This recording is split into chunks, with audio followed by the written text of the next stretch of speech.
Hey, how you guys doing? It's producer from Brothers Comics. Welcome to the Marvel Hacks. Y'all, it's been forever.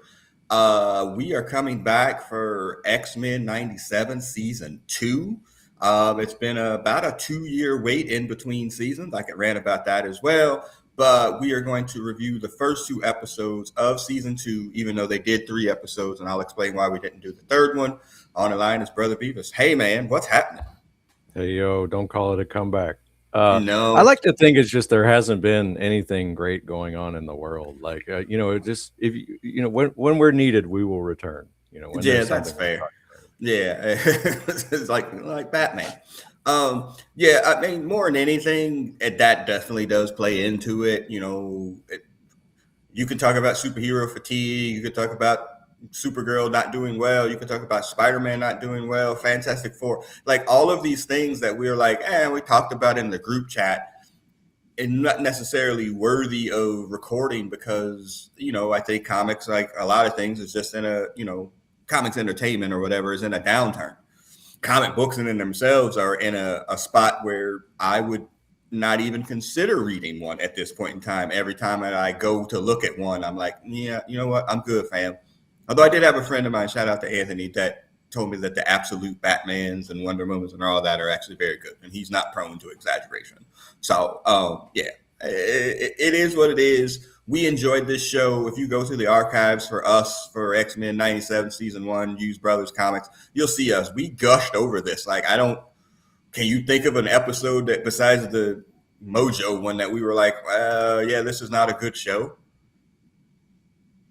No, I mean, I think the interesting thing was like we always talk about the pacing of these shows, and if anything, this one was like almost too dense. Like they blazed through like the Goblin Queen in Yeah, a episode, and then like revisit her, and she was dead by the end of the series. yeah, So, no, it was great, and I think they've also done a great job of like sort of using the continuity of the previous cartoon, but also pulling in the comics as well, trying to like clean up some of the disconnects there. So yeah. it's great. As soon as I sat down and the first episode came on in this, and I was like, oh god, I missed the show. Yeah, I woke up. Follow me. I wake up at 3:30, 4 o'clock in the morning to go work out. I didn't work out. I woke up. It was 2:30. I was like, let me read and doom scroll the internet for about an hour, and it's three You got thirty. up before the 3 o'clock Yeah, yeah, airtime. yeah. I woke up way before. I was like, let me do that, and then hey, this is on, and I watched the first 2 episodes, and then I got sleepy, and then I fell asleep on the third one. Not necessarily talking about the quality of it. I was just tired. But yeah, so we're gonna jump into it. There's some talking points here.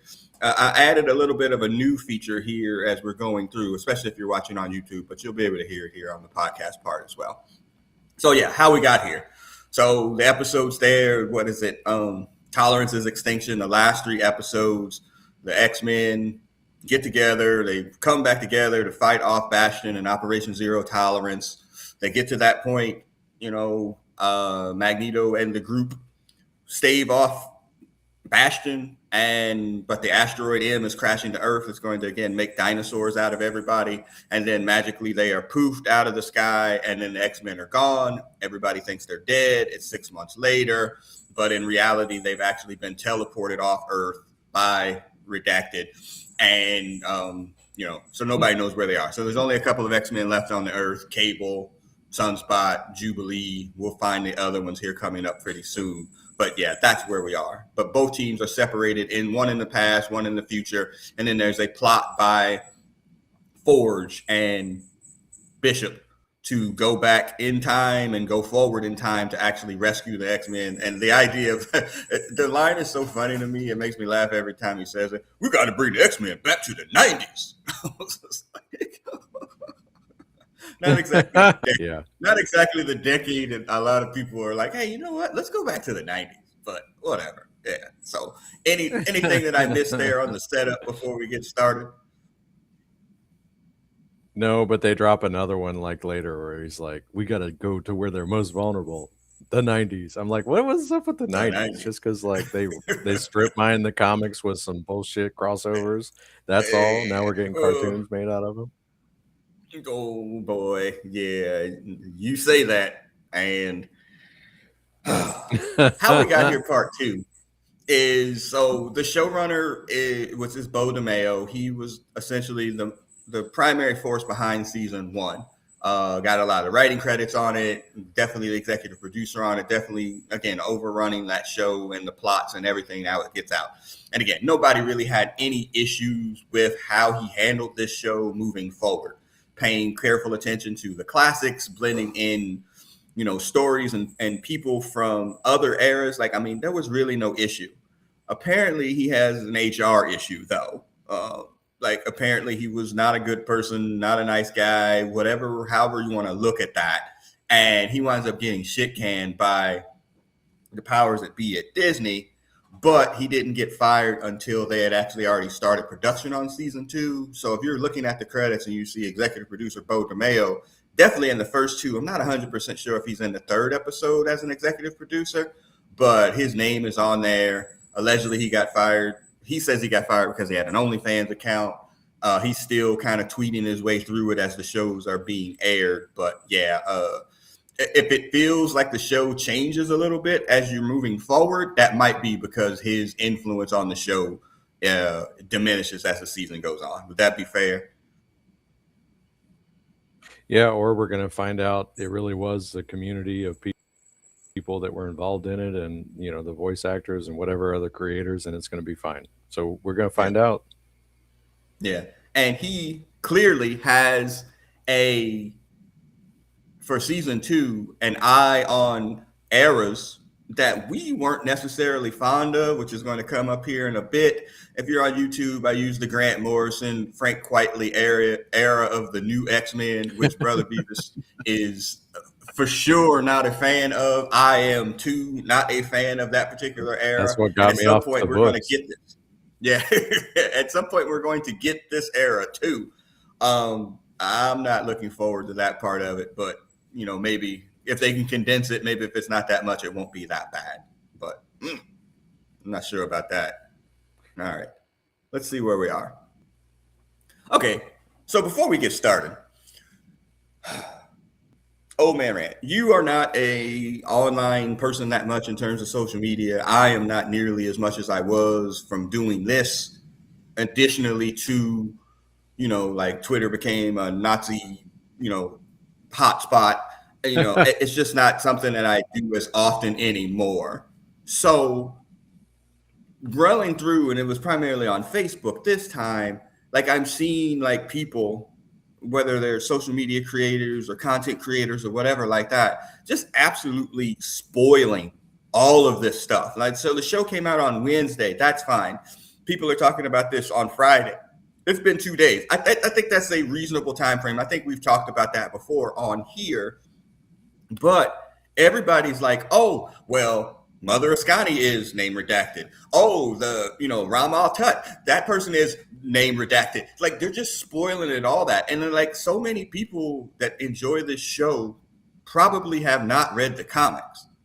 So maybe you creating content for spoiling something for somebody that's something enjoying is probably not a great idea.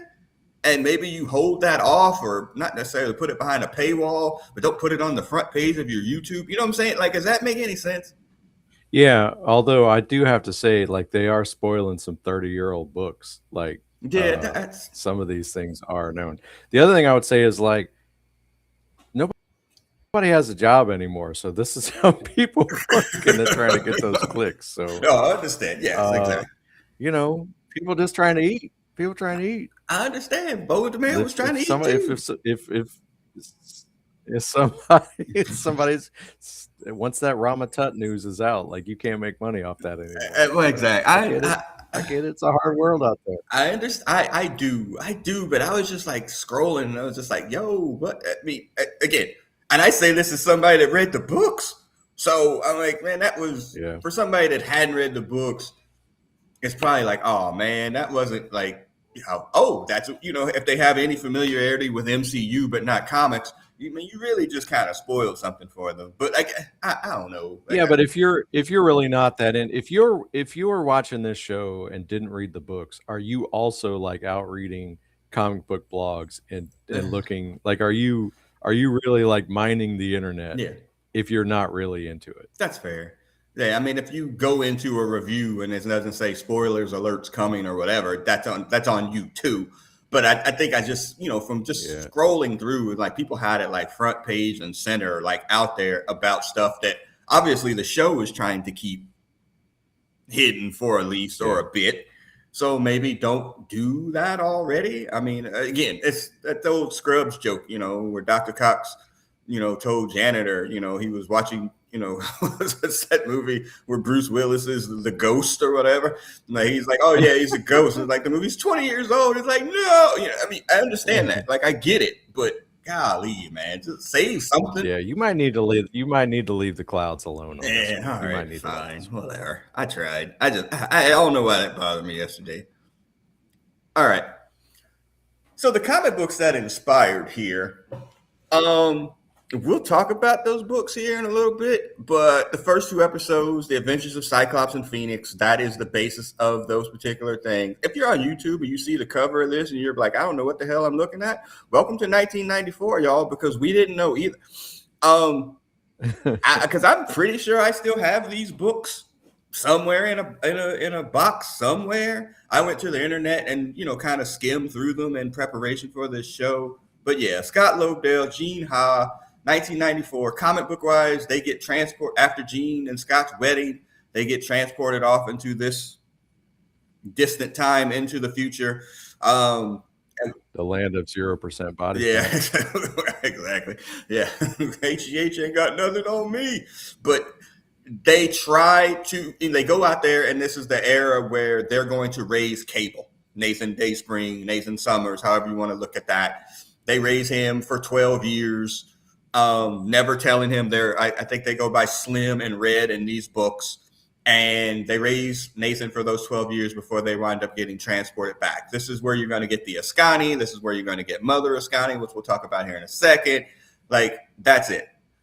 I'll wait for the next slide or whatever. I added this new part right here, Brother Beavis. So both of us probably looked at comic books as an investment when we were in the 90s. At some point, we're going to buy some book. It's going to be like X-Men giant size or something. And, we're going to retire off that book. Probably not. Just FYI, looking Yeah. ahead, yeah, it's probably that didn't happen. But if you had a graded 10 copy of Adventures of Cyclops and Phoenix, it is currently worth $38. So you probably have that in a long Yeah, box. I think ironically, like if you want to buy comics, then it costs money. If you want to sell comics, there's no money in it. Like, because I'm pretty sure, like whatever you're gonna pay to get it graded, Yeah. Oh you God. just there's your margin right Mhm. there. Plus to list it and probably ship it too. Yeah, there's no margin Yeah. there. It's Yeah, I think I have my Marvel or my Secret Wars #1 signed by like was it Joe Heck or whatever the artist yeah. is. I have the X Factor 92 signed by Larry Stroman. Okay. Yeah, those aren't Yeah, good those. ones. Yeah, that's the good stuff. But yeah, for the most part, like I have like a long box of nothing but mini series in it, and this is definitely tucked in there of something that I bought, but I have not read probably since it came out. It could also be labeled the Yeah, why did I spend whatever the cover price list yeah. is on this particular book because It looks like $2.95. So that that's $12. I think inflation would take that $12 from 94 and turn it into your 38. oh golly, So that's awful. This would also 94 would be actually before I got back into the comic book game, which would have been 95. So I would have had to I probably paid more going back to pick them things up, which is tragic historically. So yeah, yeah, not a good time. We'll talk about it here after we talk about the second one. The other comic that expires here is The Rise of Apocalypse. It was just 96, 97. It's the origin story because everybody was screaming for it. We need the origin story of Insaba Nur, how Apocalypse became. No, I don't think anybody was asking for that, but we got it. Yeah, Terry Kavanaugh, James Felder. You may notice, especially if you're a long time comic book collector, that it's like, man, the art on these books don't look great, and you're not wrong. Because miniseries like this, they don't get the best artist, and sometimes they don't get the second best artist. they get the artist who was available. And this book is one of those. And this is the origin story of Ensabanur from being the first mutant, where he goes from, slave to revolutionary to jilted lover, and eventually, to ruler. And like from start to finish, 4 issues there. If you have the first issue of Rise of Apocalypse at a 10 grade copy, is $19. I don't think I kept this in the move. Like, I think this was one of the ones I might have donated to charity, to be honest with you. Now I'm mad. Like, think about it. In your wildest dreams, would you have ever thought that the Rise of Apocalypse comic book would become the basis of a cartoon series? No, but I guess like they adapted pretty much the top line stories in the original 5 seasons, so I mean, I guess they kinda gotta update it, and I'm assuming they're also trying to bridge from, like, back then into more of the current stuff, because then they have more material, so, I mean, I Yeah. guess they had to get to it eventually is kinda where it ends up. Well, it feels like this season's going to be all time travel, because how are we getting to Grant Morrison if that's not a different timeline? Or, I mean, I guess it could be a Mm. story where they get rid of their colorful suits and go to the Matrix esque type suits. But Yeah, I don't I I don't think really know. I think they, yeah, I think they'll use the Marvel timeline to toodaloo, toodaloo, it'll be like then Mhm. is now, don't worry about it, so. Yeah, don't worry about it. Yeah, we lost our luggage, got lost in by the airport, so we had to put Speaking on of, these like, suits. even in I was trying to think about it because, like, Jubilee is like, I was talking about, like, the cassette player is sort of an Mm. anachronism at this point, but, like, in '92, how are Malls doing in '92? Because like, she was introduced in the '80s. I know we're probably getting ahead of things, but she was in the '80s, and she was all about she was the mall rat, but, like, Mhm. how were Malls doing in '92? Because that's the opening scene of the original series. Right. I wouldn't think that malls were that. It's a Hutch Yeah, question. I wouldn't think that malls are that bad in yeah, '92. I think true. people were still a standard teenage activity in 1992. 2002 would probably be That rough. sounds right, 'cause I 2000, guess it was online shopping that killed everything. yeah, 2012 would be rough. And then I don't know if you've been in a mall recently, sir. Yeah, Yeah, it's The Last yeah. of Us. To be honest with you, like it's hardly anybody in there. Like, who in the world Yeah. is going to the Ironically, mall? they set a bunch of zombie movies in malls, Yeah, and it's pretty much what it is. yeah, it's man, it's rough in the mall, man. Especially this way. We have one that's very close to us, and that's like there's hardly anybody in there except on the weekends. If you go on the weekends, you might see some kids. But I don't think it's a thing that teenagers do, because one, they don't have any money. Neither did we, but everything wasn't as cost prohibitive as it is now. But Mm. like the food court's gone, the what is there for them to do at the mall? Like you literally just walking around. No, we still have a couple, and they're pretty well we have a couple, like, dead ones, and we have a couple Yeah. decent ones. I mean, going to Spencer's and looking at the half naked girl posters, whereas you could look up on your phone and find a full naked lady person, probably not the same at this point. So, yeah, it's not as big a thrill. All right. So, I said that we talk about it here. So, let's get into it. I'm doing my best Joan Rivers conversation here. Can we talk? These books sucked. Um, Yeah. Yeah, these are not very good comic books. So I mean, if you really are like, oh, I want to read the comic books, and again, it maybe I'm contradicting myself what I said about people, spoiling everything, and maybe you're doing them a freaking solid favor by actually not making them go back and read these books. These are not very good comic books. The idea that they are the basis of at least the initial part of this season is a shock, which I think we said on our finale episode of season one. It's like, ooh, that's where we're going. Yipes and gadzooks, because those are not very good comic books. The only plus here is that it feels like we may be done with them after the first 4 episodes, that it's not going to be this Yeah. lingering thing. But I mean, what do you even remember about these books other than the poor artwork? Um, I always a lot of these, I remember just, like, waiting for them to actually mean something or something to Mm, happen, and then nothing ever yeah. happening, and I think so I reread, Cyclops and Phoenix #1, like, yesterday, and I think one of the problems is there's like not typically anybody in them that you care about. There's only like tenuous connections to real time Mm. stories, and so it never really feels like they're doing a whole lot. But I think also they don't really give you a whole lot. Like the worst one was the X-Men Origins, where it was, or Wolverine Yeah. Origins, where they're like, oh, you finally get his backstory, and it was like it felt like it was a story about somebody completely different. And I Yeah. think the problem I always had with Cyclops and Phoenix was I was just always confused by this Slim and Red thing because the art is so bad. Like you, if you look like the mainline books, like it's hard to say. Like look at any particular picture sometimes, and be like, oh, that's clearly Phoenix instead of somebody Mhm. else with red hair. And so this is like, oh, we're in different bodies. I'm like, well, I mean, I guess kind of, but like I can't decipher anything in this art. Yeah. Apocalypse, it was just like, okay, so all right, like I just like it doesn't seem to me like there it really matters because it's a like just fighting anonymous people in a different time is akin to fighting is the Justice League problem of fighting Yeah. robots and aliens. Like it just you can plow through a billion of these whatevers. It doesn't really have any Yeah. gravity. And So and again, I don't, who was asking for this? Now, again, we say this, like, who was asking for this? Why do they do these books? And both of us have these books stored away somewhere.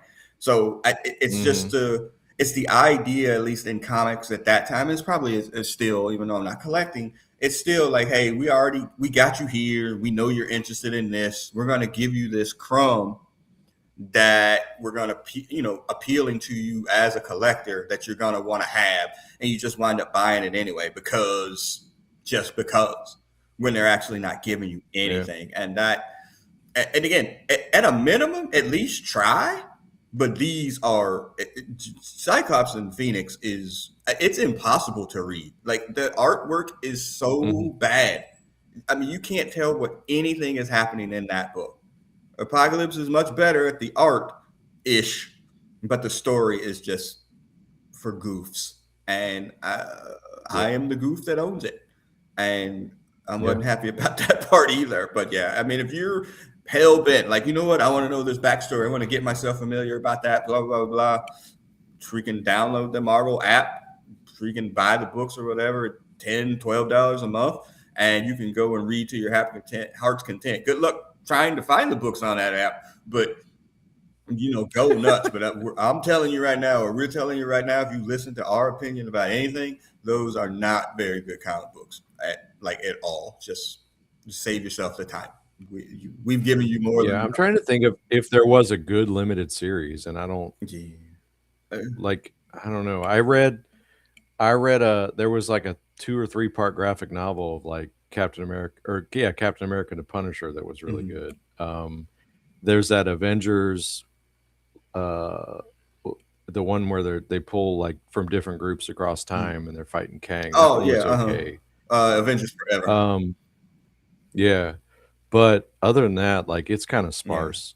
And the I think probably what gets us is like that they snuck in that Days of Future Past as a two-parter that's like the definitive sort of Elseworld story, but it affected continuity. I think you're always hoping for something like that when these books come Mhm. out, but they just always fall Yeah. flat. And this was like you would get so hyped for like crossovers and they would just like tease you, and then it would be Yeah. over. It would be like, okay, here's the last book, bunch of gibberish, and then some shocking swerve or somebody dies or something, and it's like over, and it's like, well, that kind of sucked. So I don't know. They just they we were being groomed to buy this shit, and Yeah, yeah. for sure. Yeah, So yeah, yeah, these are two not good ones. And if they were good, we would literally tell y'all that it was good. These are not two, like, at all. If you've got that kind of disposable income, you want to go pay freaking $50 for that or whatever to have it to your collection, go nuts. But no, it's not very just good get at the app. all. Either one of these. Yeah, Google for the sure. title on the app. And, yeah. Get back to us, because that's an adventure in and of itself. All right. So let's get into the actual episodes here. Season 2, episode 1, Days of Past Future. The X-Men and these Disney and whoever are not opposed to leaning on that particular days of whatever trope here. But again, I alluded to it, Forge and Bishop, like, we got a plan. We got to get the X-Men back to the 90s. And each of them are going to decide that they're going to go their separate ways, one to the past, one to the future. So Forge is one going to go up to the future, and because his boo Storm is in the future. That's not a surprise. He's going to go there into, I think it's 4,000 or whatever, or 3960, I think, to be exact. And they'd already built this time machine. This is an illusion, an alluding back to the machine that they had actually made in the original series. And Bishop has been traveling through the time stream, relatively frequently, so he's able to pinpoint where they actually are. So he goes to the future, Forge to the future, and then Bishop back to where they had slaves. So, just saying, coincidence. I'm sure that's a coincidence, brother. Pure coincidence. Hey, I'm in the past. Yeah, well, build this pyramid, boy. All right. Also, the reason why he probably keeps it on the down low during his episode. That's for next episode. Exactly. All right. So the review here. So Forge goes back. He's able to locate the team. So it's Cyclops, Jean, Logan, Morph. Did I miss anybody there? I think that's it. Yeah. So 5 of them. Yeah. Yeah. So they're in the past. And they've been living there or whatever. They've already met Nathan, Mother Ascani, who's the leader of Clan Ascani, who they've been staying with all this particular time. They are grooming Nathan themselves, and this idea that he is going to be the person to defeat Apocalypse. And that's essentially why his whole life has been to be able to do that. Slim and Red, or Cyclops and Jean, have gotten into this process. He doesn't know that he is their child. And it's like this push and pull about, hey, should we tell him? If we don't, do we mess up the time stream once Forge gets back? Like, it's this whole bit. They want to be able to tell him that they are his parents because they think it's going to help. Mother Ascani has this long thing with Scott about how that she shouldn't. Do we reveal who Mother Ascani is, since the entire internet has? I don't think. Well, did they really? Like, they revealed to the comic book reader, who it was, but that's what I'm saying. But they don't really, like, I don't think they explain in the show like who she was to Scott and Jean, right? Right. Yeah, no, not at all. And I'm wondering, were those our only 2 episodes in the future? Because, spoiler alert, by the end of episode 2, they're back in the regular timeline. Was she when they did the bootleg Days of Future Past? She wasn't in it, right? No, she wasn't, because Forge sent him back. Huh. Right. Yeah, I mean, we're gonna get to it here in a second about the Summers family tree, but yeah, they have to come back to the 90s again. Longer that they stay there, they're going to mess up the entire timeline. And again, if you go back into Cyclops and Phoenix, there are some bits in there literally pulled word for word in certain parts from this series, especially the stuff between Slim, Red, and Nathan. I mean, it's a lot of it is in there. It's just a lot to get through because that's a 4-issue miniseries where, holy cow. All right. So, yeah, Maury Povich could never, brother. I mean, and I cut off some of the other parts here. The Summers family tree. Again, we can reveal Mother Ascani here if we feel like it or whatever. But so Corsair was out in them streets with a wife first. With a wife first, before he started fucking cats. He was out in the streets. He has 2 kids. He has 2 kids, which are Alex Summers and Scott Summers. Alex is Havoc. Cyclops is Scott is him. But then there's other parts here. So then, like, Corsair's wife was raped by Dekin. And then he had a kid too, so that's kind of a Summers, but not really. Which I think was that Adam X, right? Is that Adam X? Well, no, I think it was. What is it? Adam X or is it Vulcan? Because I thought Maybe Adam X Vulcan. Was a swerve. Okay. Yeah, I thought Adam Vulcan. X was a swerve. He was rumored to be, but then I don't know. That was on the way out, so I can't really be held accountable for that. So then Scott marries Madeline Pryor, who's a clone of Jean Grey. They have a son, which is Nathan. Cable, Nathan Dayspring, Nathan Summers. But then also in an alternate timeline, Scott and Jean have two kids. One, Rachel Summers, who is mother of Scotty, spoiler alert, who has the powers of the Phoenix, who grew up in a timeline that was allegedly worse than the one that she's currently in. Like, that lady need to find a good timeline. I don't know why you can be transporting people. Why don't you transport yourself someplace where it's nice? Because her original timeline is worse than this one. And then they also, in the Age of Apocalypse, had a Cable son, which was X-Man, who did not have the legacy virus or anything, or the techno-organic virus or whatever, and he's like the most powerful mutant of all time because he's not inhibited by anything for his powers. And then in another timeline, Scott and Jean have, was it Hope Summers, who also is imbibed with the power of the Phoenix, right? Yeah, something Yeah, like that. yeah. Yeah, I was Maury, out for that. yeah, Maury Povich could never, ever in a million years. Okay, so they're trying to keep it on this thing where only their focus completely is on the child between Madeline and Scott, as far as we know. We Right. don't have the strife thing yet, but it feels like that's something that's going to happen because they introduced the virus anyway. I feel like we're going to get a strife this year. Any thoughts? I mean, if they're doing X Force, it does feel like you have to have strife, but Yeah. they that could be something that they cut for time. This could be late season Game of Thrones editing where they're like, nah, we'll just put him on somebody else. I guess I never really thought about like, yeah, Nate Gray is not Cable. He's a because X he's man. yeah, because he's actually the child of Gene and Scott. Hmm. Without Okay. without Right. any problems, which is why he's so freaking powerful.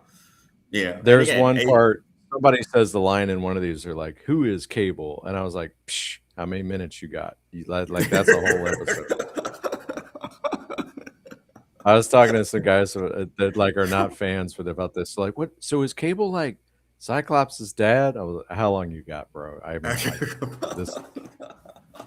I could explain like physics easier yeah. than I could explain Cyclops and yeah. Oh, no, you've It's- done a you've done they got me on the summers versus spring thing. I was like, "Oh, yeah. okay, Oh okay." yeah, Day Spring. Yeah, I was like, that was better explained in them freaking 30 He seconds. was like, Then he was born on a day in spring. I'm like, yes, "Okay, that's kind of a stretch, but yeah, alright, we'll go with that." yeah. But summer and spring both fight against Yeah, the see, winter. Like, I was like, oh, right. okay, Yeah, winter is coming. yes. Yeah, yeah, that Summers family tree is a hot mess, man. Holy cow! All right, so Mother Scotty. So of course, Cyclops and Jean, because they are Cyclops and Jean, decide that they're going to tell Nathan, and they wind up getting captured by they're actually I what I read online, they're the final horsemen, not the new the four horsemen of the apocalypse. They're Oh, called the final horsemen. This is from okay. X Force, okay, Unlimited X Force or something like that as a series. Which actually I think I might have some of these books. This is when like Wolverine was leading the team. This is like a cable-less world here, but there's still war, pestilence, blah blah blah blah, and so they wind up getting captured and being taken on some supersonic plane or whatever to Apocalypse's stronghold. And once the X-Men get there and to like, holy crap, we got to go rescue them, and then we're going to wind up getting this whole situation where they take a ship and go around there and meet them. But yeah, had you ever seen any of these people? I was like, why does this fool got drums? What the fuck? Like, how's drums a power? Yeah, no, this is Paul Roma, Dean Malenko, Steve McMichael, and Psycho Sid Yeah, Horseman. Like, yeah, no, I was like, okay, the drummer was the one that got me. yeah, I'm like he just they plucked him out of the Civil War. What's happening right now? yeah, But look, the Horsemen of Apocalypse suck. yeah, Apocalypse is not great. The mm, Horsemen of Apocalypse suck. yeah, And the only time, like the only horseman that anyone ever would really ever care about, I guess, I mean, give it up, I guess, a little bit for like Plague, who was a Morlock, yeah, but beyond that, like, unless you were an X-Men turned into a horseman, mm, then the horsemen yeah, kind of suck. yeah.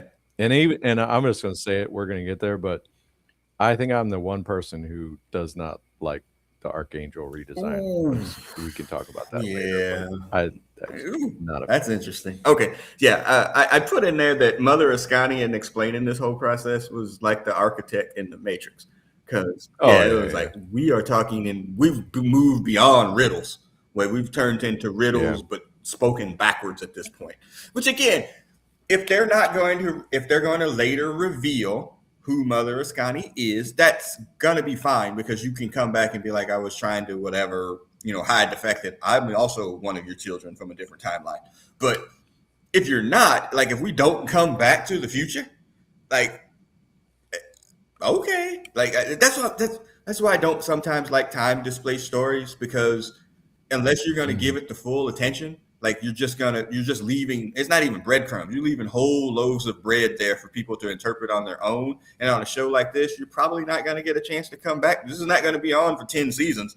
You'll probably be lucky to get the 4 that they're saying that they're going to do. So, like, what are we doing?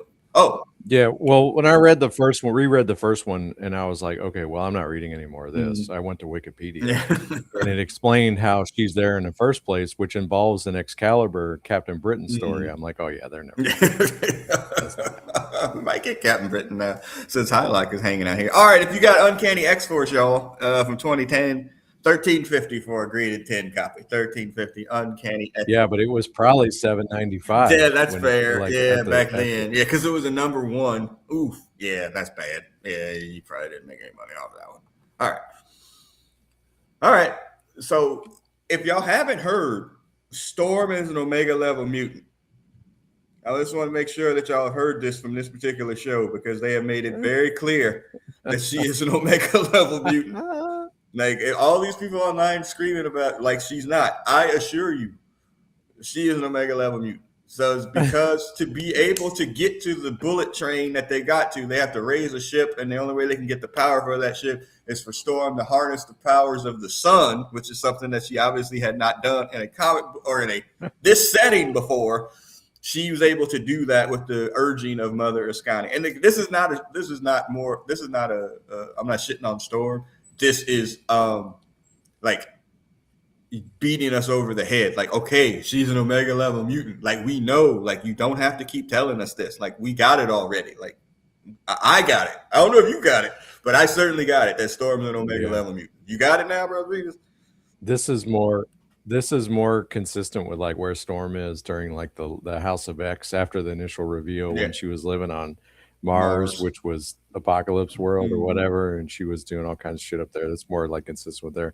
What got me was, like, she still had to tell a story about what she was doing, Yeah. like, "Harness the soul of Yes, and when we wind." get to Yeah, the this part, was and she's actually when they get to the battle here, there's an Arctic winds in there as well. Shouts out to Yeah. Big Will, because it's one of his favorite Cool lines. the Yes, honor. Yeah. exactly. We also get reintroduced to Ship. Ship is in the first series as well. It's Apocalypse Ship, from what we're going to learn was in the past, from Ramatut, name redacted. And, so we get it back. If you remember from season one, Well, yeah, Beast wanted to fuck it. no, so I don't think that's true. So Ramatut is looking for Ship, but Ship is actually was created by the Celestials. Okay. So when they talk about, like, they were gods, Ship comes from the Okay. Celestials. Yeah. But I'm not wrong. Beast was trying to fuck, right? I'm not wrong, right? um, yeah, he was. He he definitely was, was. yeah, he was looking for that definite He that was broke up USB. when that didn't work out. Yeah, he Yeah. was looking for that USB to plug, Yeah. because yeah. Anyway, so they get over there. We're gonna have this fight, at the Apocalypse stronghold or whatever. That's when they finally get the music out. Thor makes an appearance. I got beat on that one. I was like, oh, they got Storm in, like, on one of the previews. I keep forgetting Morph is on the team every once and then, because he's really here to just Yeah. shapeshift into a character that you wouldn't expect to be in this. And they got me. I was like, oh, well, I was like, comic book me. Well, actually, Storm and Thor had a pseudo relationship. Okay, yeah, I got myself. They got me. Yeah, that tricks me too. I'm like, "Why the f oh, that's right." Yeah, And then like, well, yeah, okay. I guess they have to let him do that, otherwise he would just be sneaking into places under disguise, yeah, but okay, I get it now. yeah. And so this is wrapping up towards the end here.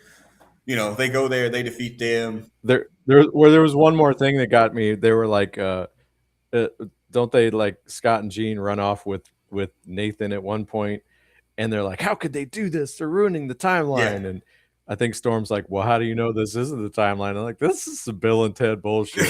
Before we go back, we got to make sure we leave the keys on the kitchen Yeah. counter." Oh, whatever. Yeah, it's fine. Uh, again, this was, and it wasn't a bad comic book fight or cartoon fight or whatever. Like it was like standard for what this show is, and I was perfectly fine with it. And we wrap up towards the end where you know they got to get out of here. That's basically it. Hmm. Like, and then again, Gene and Cyclops, eventually, tell him like, they replay literally a scene straight from the season one where they tell him word for word about what they said to him, when Bishop took him off, Yeah. and he realizes like, oh, that's my family, this is my parents or whatever, and eventually in the end of episode 2, he body slides them back to, the present. And, that's pretty much the end of it. Like, again, there's really nothing wrong with I this I thought episode. that was pretty cool. That was, like, better than just saying, like, "Oh, we are the Yeah, father," but, like, because they had implanted that memory in him, so that I thought that was actually pretty right. cool. And yeah, yeah, that's pretty much it. Apocalypse drops the line too, as they're into his temple and about to destroy him. He's like, "Oh, these stupid X-Men! I got to go back to the '90s." It's like so funny that they keep dropping that line. Like, it's just so funny to me. Um, so yeah, so they assume Ship, and then they starts to have his relationship with Ship, which will come up at the end of the episode 2 as well. And then our episode 1 ends with Cable recruiting, essentially Jubilee and Sunspot, to be in his new team moving forward. Because again, there's no X-Men on Earth. Any issues with episode 1? No, I mean, I think, like I said, the thing that I didn't like about, the comic book version was just that it's so disconnected from everything else, because they were fighting like some kinda Cameron Hodge wannabe, Yeah. but not really. This, when you actually have, like, the actual cast in it, Mm. no, it was a little I like this a lot better than Yeah, that. and that's what I'm saying. Like, maybe don't go back, and like in episode 4, we should be done with the Rise of Apocalypse too. Like, just don't go back. But Yeah. I fear we are going to be all over like the timeline. And my bigger fear, and I saw this online, I didn't include it in here. I'll save it for then the picture if you haven't seen it online.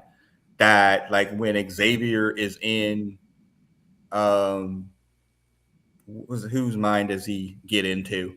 Oh god, Oh, yeah, you're, Bale, yeah, or get is into it his yeah, mind is it like there. or no, Dick Togo or Yeah, something so like whatever, like, Logos? What is he gets in their mind, and then there's like it looks like there's an appearance of like him looking forward, and there's like onslaught, and Oh, yeah, and I'm like, man, you could do onslaught in an entire season. Like, you do not like to give onslaught like an episode and a half is not going to make any sense. So I'm just yeah. curious as to I mean, it could be a tease for season 3, but I think we're going to be jumping along the timeline. I really do, and I'm not a huge fan of that because yeah, I'm just not. But all right, let's get to episode 2, y'all. So X-Men 97 season 2 episode 2, X-Force to be reckoned with. If you have X-Force number 1, y'all, $117 for a grade 10 copy. That's kind of Huh. surprising actually. I thought it would be worth more, right? Was that one bagged, and you have to have it in there because like, the bags allegedly break the shit down, Oh, so, well, like, what they this one did it come in a bag with a card is what oh, I'm okay. saying, or Yeah, some now shit like that I that. don't know. I just looked at the graded 10 copy on one of those databases. Yeah. So, yeah. So who are X Mhm. Force? Like, well, think about reading the comic books or whatever. Okay, don't take for what you saw in the Deadpool movie as what X Force is because they made them a joke, Mm. kind of because they kind of are a little bit. So New Mutants was ending with episode or issue number 100. They turned it into a new book, which is going to be, as Cable had been introduced and is taking over the team. X-Force, much more of a, Charles Xavier adjacent to the Dream kind of team. Rob Liefeld is the artist, and because his art had become so popular, he is actually doing the plotting also with Fabian Nacia. And yeah, just a different team, more aggressive, taking out, targets and mutants or whatever. And that's that. This is also not a great era for comic books. I think some people would argue with us until the end of the world because they are so in love with how different Liefeld's art was at the time. And looking back at it, everybody knows it's not great, but it was so different than what everybody else was doing. I think people, attach a higher feeling to it than they probably should. But his art, by different, you mean completely unanatomically correct. His art sucks. His plotting is worse. Like his ability to construct a book for it to make sense is even worse than his art, and that says a lot. This picture, if you're watching on YouTube, you don't see any feet here. But I saved you because there's just not anything that you could do here. But X-Force, we'd be lying if we didn't say X-Force was crazy popular though at the time with him plotting and drawing that book with him and Fabian Nacia.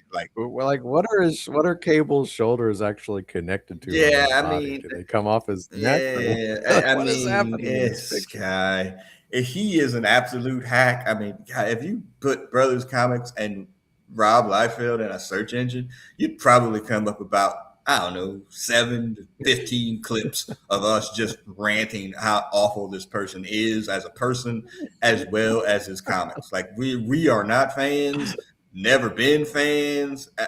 He's not good.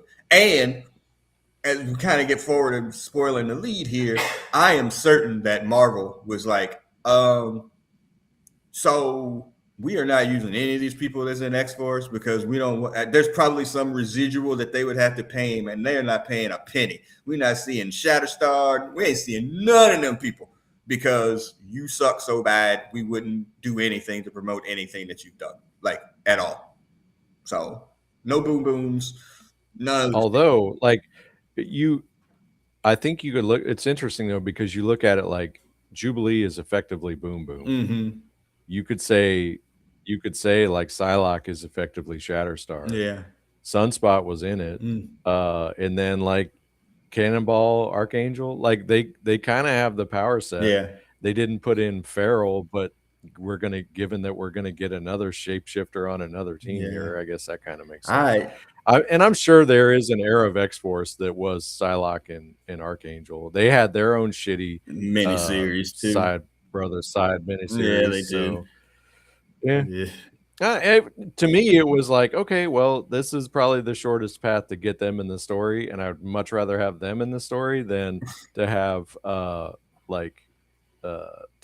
any Shatterstar or Boom Boom or Rusty Collins or anybody like that. Damn it! Yeah, no. But like, it was interesting, like the depiction of Psylocke as she's the Asian body with the English accent. So we're doing that. We're going to talk about her, and obviously we're going to talk about Jubilee here as we get near the end of this episode. But I just wanted to be like, yeah, X-Force, what's a quote cornet for the kind of people that like that kind of thing. That's the thing those people like. Because if you like it, you probably like it. But it's not good. Like, in my humble opinion, these are not good books. They are not well written. They're poorly drawn no matter what anybody tells you. But, go off if that's what you like. All right. I mean, you had your tweeners, like tweeners did not make a big mark as they did in wrestling. Yeah. Like, okay, you got a Deadpool and a Punisher, but I'm not giving you a whole team full of tweeners. Yeah. That's not cool. Yeah. That's NWO Wolfpack. Yeah. Is X-Force. Well, if we could talk Google Brothers Comics and Cable, and you'll probably get a lot of stuff of us talking about television, but you're also going to get a lot of us stuff talking about Nathan Dayspring Summers, about how we really hate that character too. This cartoon has done more to redeem Cable for me than 1,000 comic books. Like, because he is best in the smallest of doses. Like he should Mhm. never had a Mhm. monthly. Should have never been leading a team on a monthly. Like he is so perfect. To be honest with you, jump spoiling the lead with the people that he has in this team: Sunspot, Jubilee, Archangel, and Psylocke. These are all people that are, man, I'm feature, but I don't need a whole album, like at all. Yeah. Like come in, do your part, and then get out. Like these are complete feature characters, and I'm perfectly fine with them just having this brief run here. Um, all right. Sorry. Yeah. So we opened at season 2, episode 2, at the abandoned Xavier mansion with a bunch of teenage mutants running. There's a couple of people here. You, you don't have to do it yet, but there's probably a Kid Omega rant somewhere about us ranting about this too. Wing, I'm like, okay, like so she can get a bird. Monet. I was like, so we're doing Generation X people. Damn. Yeah, yeah. But again, for the time that it is, okay, this is what we were supposed to do. But they go to their mansion. It's like all abandoned or whatever. But they don't know that they're actually being followed by the multiple man. And then we get X Factor. X Factor gets introduced. That particular team, we'll talk about who the characters are here in a second. But let's do a little bit of brief history on X Factor because this is definitely in our, well, we were broke era, but we were probably still getting money for comic books out of couch cushions and paper routes and shit. So the original X Factor books was at Well, you 19. could get back issues of X Factor a bit easier than you could get back issues of X Factor cheaper than you could get back issues of X-Men. Yeah. So I And got a gang of X Factor. Yeah, and then the introduction of the original team, which is the original 5 X-Men, is like, oh, okay, the X-Men are the X-Men now, but if you have a fondness for the original 5, this was the book that you wanted to jump on. I have this book Mhm. somewhere. I'm pretty sure it's a second edition or something like that. So if you have that original number 1, it's $120, but as a grade 10. So the team formed together after Jean, Gay came back to life after not being the Phoenix when she was buried in a cocoon. But Phoenix took her life force, but not her. Okay, yeah. Anyway, so yeah, so they are the public-facing See, group that's the of problem. If you're gonna try and explain Cable, you have to explain Jean Grey and Madeline Pryor, boy, and the oh whole boy, thing just yeah, falls apart. yeah. That's a rough one. That's a rough one too. But yeah, so they're back together. Their public facing thing is like, hey, we're capturing mutants or whatever, but actually they're capturing mutants and training them in the ways of Xavier, and into the dream. They're not really, bad guys, but the public kind of perceives them that way, and including the current X-Men at the time. Fun fact: Apocalypse first appearance, X Factor number 6, grade 10 copy, 370. That's not bad. I don't have it, Nice. but Did that's you not bad. see in the I think I have it. Yeah, It's not grade 10, but yeah, did you see in the first not bad. episode how the underneath his members only jacket or whatever he had on, Cyclops kinda had this uniform, except it was a white X instead of a yellow. Oh, word. Oh, no, no, no, I didn't. Okay. And I mean, yeah, I think Jean might have had, like, red and yellow, but they had, like, the X Factor X uniform shirts on, it looked like to me oh, anyway. that's nice. Okay. I I was a little bit of a fan of the original group when they were together in those books. I know I have some of those books or a lot of those books. And then I kind of fell off of it Mm. because I think the book kind of fell off. And then, once we get to 91 or whatever, and then we're back into blue and gold and all of that stuff, and then it didn't matter anyway. But then we're going to get into the era here that you are a bigger fan of than I, or at least a collecting of the books at least.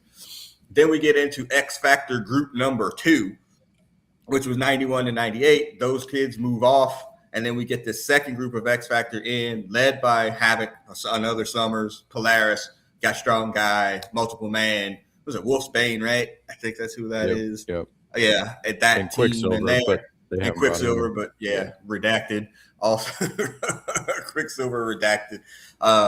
And then also led by Val Cooper, who, again, they haven't revealed yet, but is redacted, and because it's totally. But again, if you remember, you're like, oh, I remember X Factor or whatever. This group, they also made an appearance in the original series as well, season 3, Cold Comfort, which is one of the best single episodes. Like it doesn't have anything else attached to it. That Cold Comfort, I remember watching that as a youth and being super hyped for that episode. One of the best ones with Iceman coming back to the team. And yeah, Yeah, am I wrong? unfortunately, it's from the era where the art was starting to slip. But look how Yeah, diesel Iceman is in that picture. yeah, yeah. He was still finding himself. He was like, I'm not a twink. So he's like finding himself, man. He's trying to figure out what kind of guy he was at a particular time. But yeah, Yeah, you're a but bigger fan of this era of the comics. yeah, so that team came out of the Shadow King arc where we got the blue and gold, and we got this team of X Factor.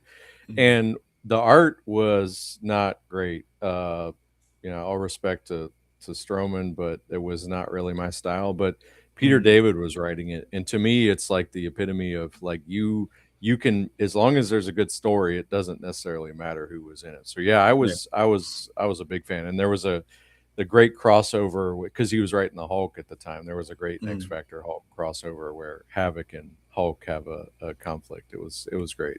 So yeah, no, Yeah. I was a fan of this, and then it just sort of kind of petered out, um, Mm. because then they started focus on more mainline stuff or whatever. I think, Yeah. but yeah, no, I liked it. Yeah, I saw something online that somebody had imposed like X Factor with put ice like over their things. I was like, y'all definitely Oh do not understand the comic books here, or this yeah, whole particular story. Like that's definitely not that I'm a fan of ice, but that's yeah. definitely not what's happening here. So yeah, They were so that's the closer to team. what we give Bishop a hard time for being like a sellout. Every time they're rounding up mutants, he's like, "Oh, I can round up some mutants for you, boss." Yeah. Yeah, So, that part. Yeah. oh, the other thing worth mentioning, the if we go back to X-Men 92 season 2, Mr. Sinister's team of like Hairball and Mm, Gorgeous yeah. George and whatever, they also had their origin in the early issues of the new X Factor Oh, line. okay. Yeah. Yeah. The That's Nasty right. Boys, I Oh, believe.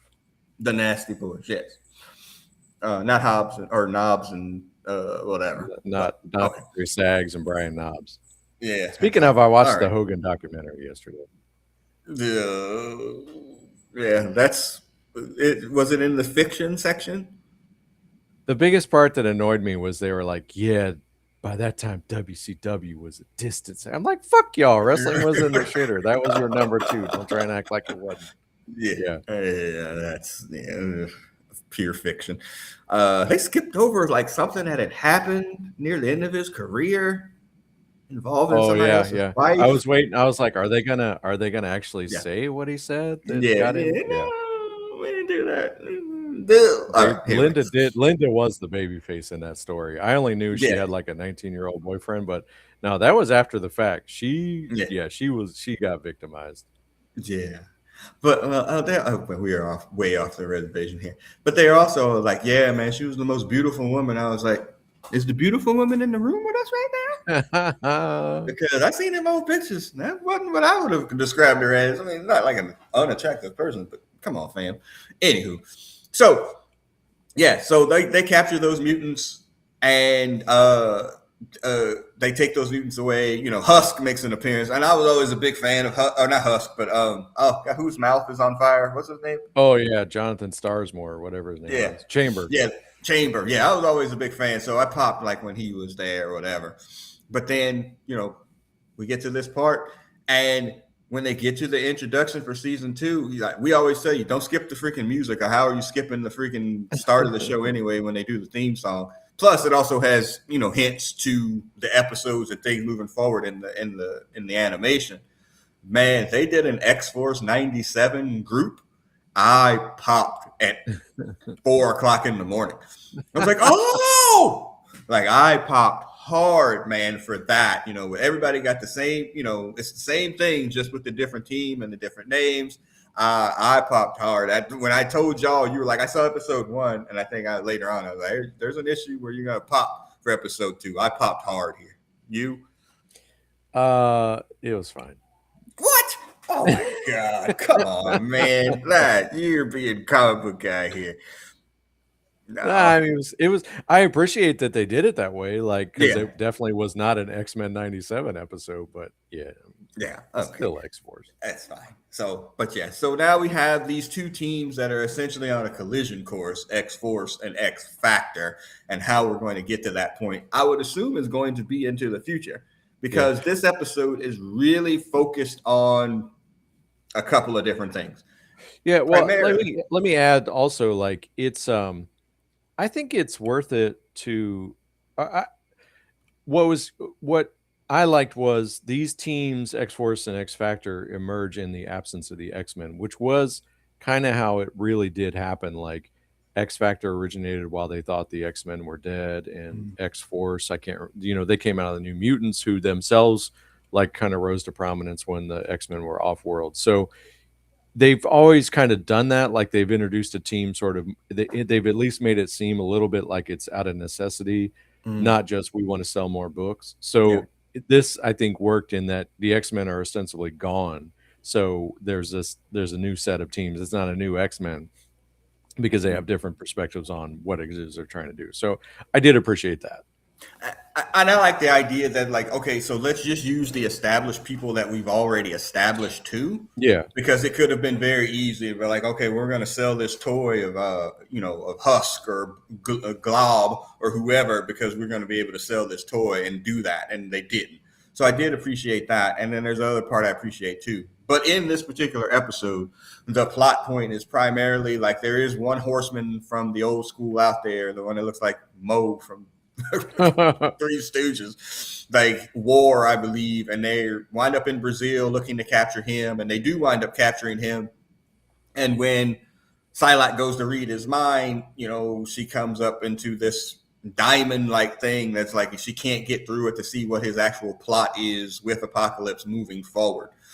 A couple of things. One, Psylocke's introduction here, again, in bits and pieces, and the use of her powers was absolutely perfect on this show. Like they couldn't have made it any better and to the point without overdoing it and not saying the totality of my psionic powers or whatever. They did perfect there. And then two, Jubilee essentially being not the only one, but Archangel's been all messed up. The only one that's been tied to Xavier's dream being like, hey, this is not the way we do things here. Mhm. Like Cable tells Archangel, like after they've gotten the information from War, kill it. And Archangel does, Psylocke, doesn't get permission to read his mind. Like we don't do that here. And, giving her, something else to do besides chew bubblegum and play video games. Mhm. And I got a longer speech about Jubilee here in a second, but like I just thought that was actually, kind of cool. Yeah, I mean, I kinda was holding out for a focused totality of my mental powers, so, I mean, like, come on. I mean, I mean, it would have popped us. I'm not sure if anybody else would have popped from it, but I that's know we like would. not saying with great power, there must also come great responsibility in the It's fine. Spider-Man movie, I mean, Yeah, it's fine. But yeah. So they but the get the butterflies and the accent, like, yeah. I am a little surprised because they've unculturally appropriated the character in the Mm, comics. I'm a little surprised they sort of went back, but if they do have any hope of tying it into anything, yeah. then whatever it is. I did like Psylocke before the ninja transformation. I thought, Mm, that's to me a really underrated era, the Outback era and that team. mm, I liked her on it, yeah. and she has that solo that feature episode against Sabretooth, I think. Yeah. Yeah, I thought she was a really strong character. That's So, what I'm saying. Like she's the perfect character to come in and get out. Like mhm, this is mhm, perfect for her. She don't talk too much. She just comes in, she does her powers, she does like her fighting stuff, and then that's it. And mhm, again, like I said, we'll get to Jubilee here in a second, but yeah. So once they figure out like, oh, there's a diamond in there, they're gonna wind up going to see Emma Frost, go to see the White Queen because that she mm, had obviously made some sort of deal with War and wanted to know what that particular plan is. She's like, I ain't telling you nothing if you don't pay me any particular money, because that's who she is. And there's winds up becoming this battle between them getting captured by X Factor. And there's this battle in there, which Emma's just like, whatever, just sitting yeah. around while they're fighting. It was just great. And so they wind up taking them to, I was going to say, is that the helicarrier? Like, it really made me think that like they were using a helicarrier there, but I'm It, sure it's not. yeah, it kind of looked like it. I guess they don't really have to explain it because the Avengers only like. Well, they did have Captain America. I don't Yeah. know. Yeah.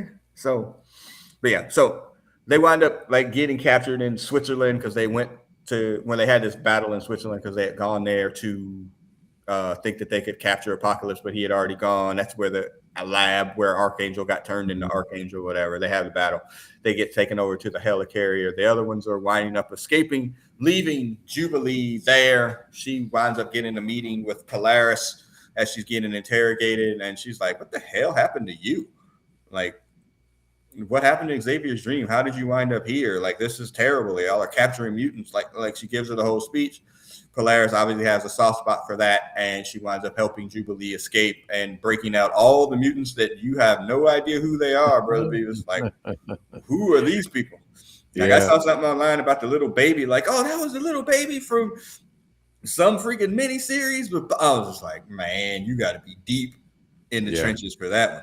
yeah. There's, I mean, was there a Artie or a Leech? Did they sneak in? Like the first run X Factor sort of also rans maybe, but like the again the Grant Morrison, uh, the extras in the crowd. No, Yeah, I I thought I saw gold balls in there, yeah, and that might be PTSD because I know you well, have issues with gold balls. You might see well, him someplace but my specific. issue only with gold balls or my fact that I was like, if gold balls is there and you introduce him at least visually, that means that you can bring him back if you go to Krakoa because he's Yeah. so instrumental in the process of regenerating the mutants. So that was it. And again, like you better not wind up in Krakoa this season, or I'll lose my crap because They again, got so you know, much more to do before they get yeah, there. I know. You know what I'm saying? Like, as Yeah, like yeah. where, like how many different areas are we going to try to put in this season? Because that's my fear. If Bo DeMayo was maybe unrestrained in his ability to not touch and talk to people inappropriately, he may have been restrained in his ability. Like, okay, let's just keep it in this particular thing. When you turn it over to somebody else or corporate, like, no, they were just transporting errors. Then we're going to be all over the place, Mhm. and like you never know. They just start introducing stuff to get people to pop, and that's Although not good. your theory is that when they come into the MCU, Krakoa is gonna be involved, and so Yeah, is there an effort to try and get there through the cartoon? Not that yeah, anybody watches both or whatever, but yeah. that could be one way if you really thought about using all your properties, Mhm. you could put the complexity of the X-Men in the cartoon and then just have it make sense once they get to the movie where you're Yeah. just seeing an episode at a time. Maybe. The White Queen here was like, I just I have I really struggle with her in the modern books where she's just like alongside everybody and a Yeah, hero, I guess. But yeah. like, because this is like her like selfish and selling everybody out and just Mhm. being vain. Like that's always the White Queen to me. I struggle with her. I mean I struggle obviously with the whole Cyclops thing for Mhm. other reasons, but like Yeah, I have a hard time with her in the modern stories as a friend of the X-Men just for yeah. the reasons like how she was depicted here. Yeah, and I guess she's the only one left after Genosha because I'm pretty sure everybody else in Oh, didn't the Hellfire. they found her, right? Yeah, because she had Yeah, manifested the her diamond. secondary mutation, but Yeah, like everybody else in the, Sebastian Shaw and all of those, I believe, got wiped out. I So think maybe so. she's the last one or the only one left in the Hellfire Club. Um, but Jubilee's breakout here, and this is where I kind of wanted to. We'll end on one other slide, but okay, so this is how you handle a character glow up. Like this is it. Like if there's any writer of a particular show, comic, anything in the superhero genre, this is how you do it. They introduced the character as a teenager, kind of as a joke, kind of as a side character, and essentially her entire run in the original series is not a joke, but joke-ish. Mhm. In season one of this show, they gave her a little bit more to do, a little bit more responsibilities, mentoring another younger mutant and, being a little bit of an embodiment of Xavier's dream from a younger perspective. And that's that. Now she is the only perspective of Xavier's dream in season two. And when she gets an opportunity to use her powers, they didn't overpower her. She didn't do anything that was like, oh, well, now she can manifest the powers of the sun because Jubilee's an Omega level mutant. They didn't do any of that. She did the stuff that she would normally do just as a more mature character and mutant. Like, Google Brothers Comics and Jubilee. There's nothing good that'll come up out of that, except when this comes in post on here. It was so well done, from the music drop to Volcano Girl. Like, all of that is so well done.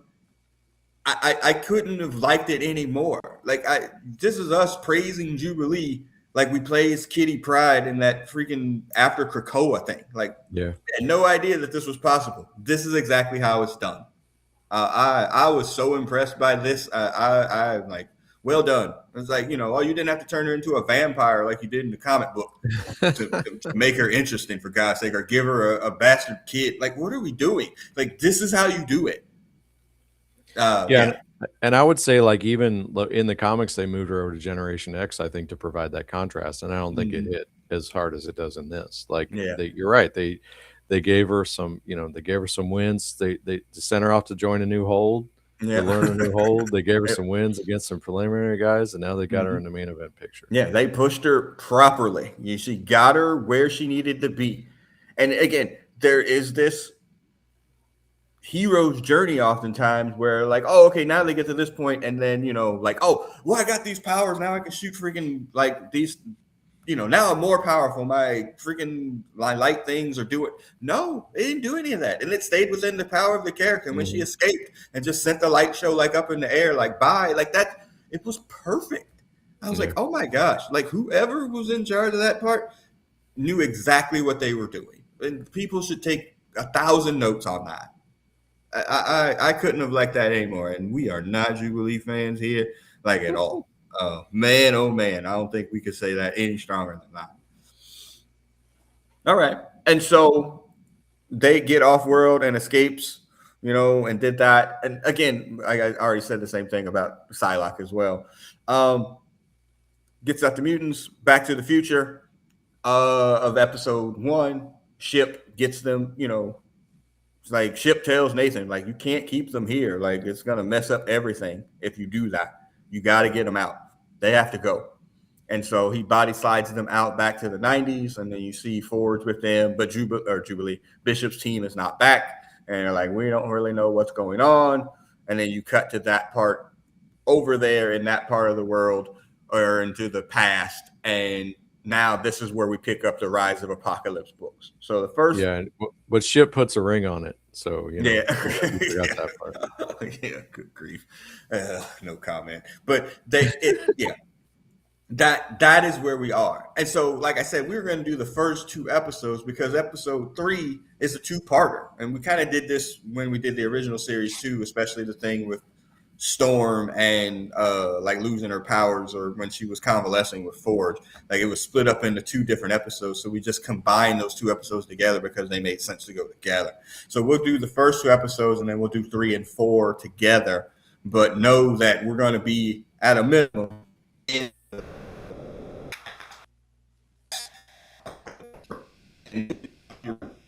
we saw it already.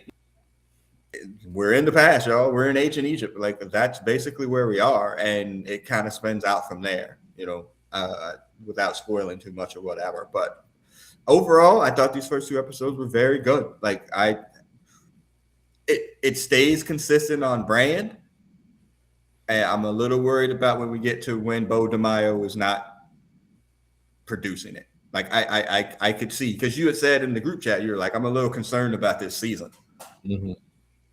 I think that was partly because of the source material they were starting with, but I mean, they everything they did was better than the source material, so I'm good so far. Yeah, and that's what I'm saying. Like, I was hyped as soon as this came back on. I was like, oh man, this show is so good. Yeah, it's this show. I'm watching this is how I feel about Krakoa. Like, man, this is such a fresh take on something that I'm already familiar with, that you didn't, you took your time with and whatever. Krakoa petered out though. Like, it took a couple of years, but it did peter out. So like we Yeah. probably, hopefully this season, they've already been approved for season 3 and 4.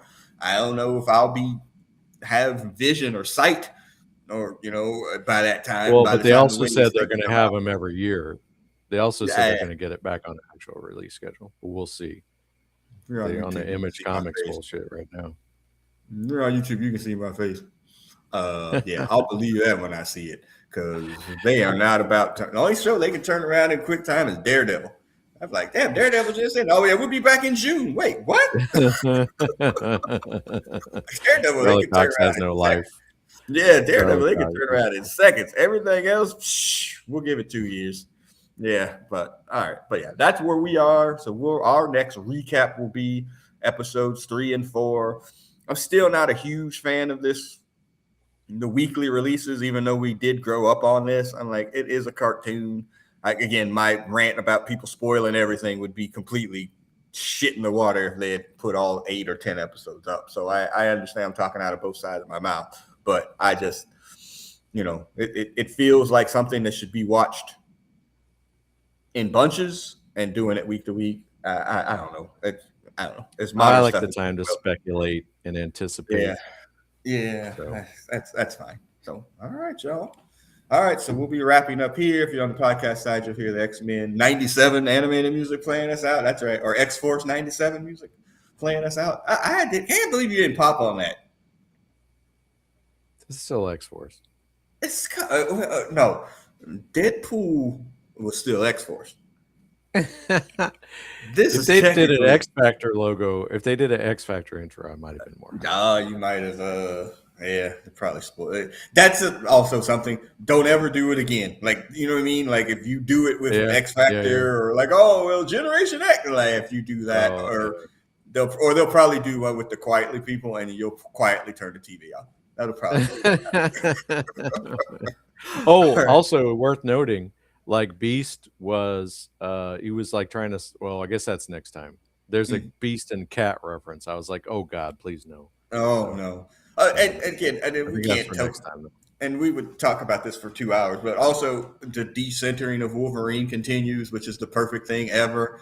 We do get bone claws and him breaking his bone claws, like in these both episodes, and that's fine too. Like that's Yeah, fine. We're good. they skipped the whole part of him being feral. He's like, oh, okay, I guess I'm doing Yeah, this now. I got yeah. I bone just got a claws. cowl on. Yeah, it's fine. Yeah, Yeah, whatever. Yeah, I'm keep decentering him. It's perfectly fine. Wolverine doesn't need any mainstream push. He doesn't need the title. Like yeah. he doesn't need the belt, man. You can just put him out there.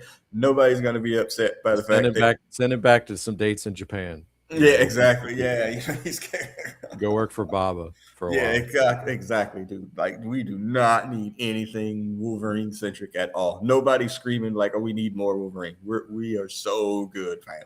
All right, but yeah, so we're good, y'all. Like I said, we'll be back to recap those other 2 episodes. Once it premieres, I think it's a Wednesday, so we'll be sometime after that. I'm the producer of this podcast. I'm signing off. Go ahead and sign off, Brother Beavis. See you next time. See you next time, everybody. Peace.